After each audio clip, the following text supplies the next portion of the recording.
First thing anyone ever knew about his business practices was when he and his father had to settle with the Justice Department decades ago over accusations that they illegally refused to rent apartments to Black people. Then by the time he was entering politics, he was paying another gigantic settlement, a $25 million settlement over fraud claims involving his fake university that he put his name on.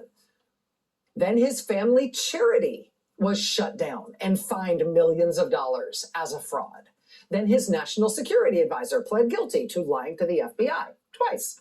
Then his campaign chairman went to federal prison on fraud charges. Then his deputy campaign chairman went to federal prison as well. Then his personal lawyer went to federal prison on fraud and campaign finance charges. Then his other personal lawyer had his law license suspended on his way to potential disbarment. And his longest serving political advisor was convicted on multiple felony counts and sentenced to federal prison for, among other things, witness intimidation.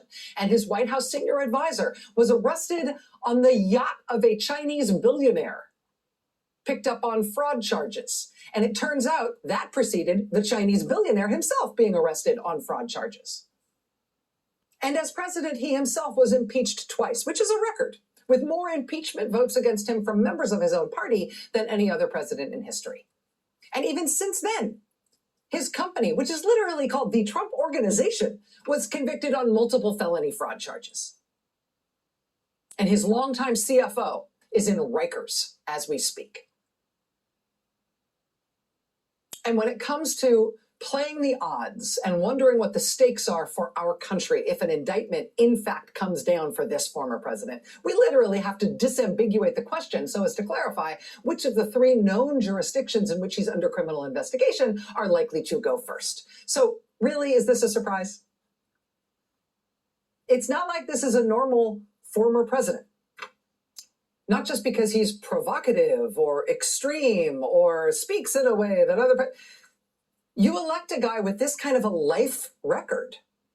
Why would you expect all the criminal justice system activity that has surrounded him his entire life to suddenly evaporate when he entered this new phase of his post-public office life? No, America has never before seen the indictment of a former president, but we did elect Donald Trump to be president. And his life, business, and political milieu are a place in which handcuffs are like seasonal decorations. Happy equinox. But whether you like Mr. Trump or you do not like him, it is both fair play and relevant, and it is starting to feel important to remember that our politics broadly is absolutely full of public officials, current and former public officials, both parties, neither party, every state in the union.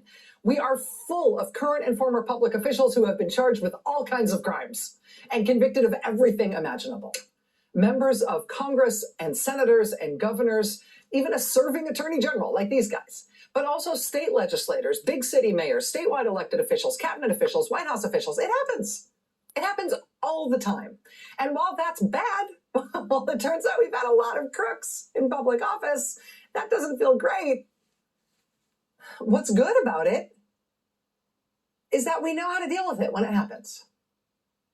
It doesn't break our system. It does not break our country to bring serious charges against public officials and former public officials.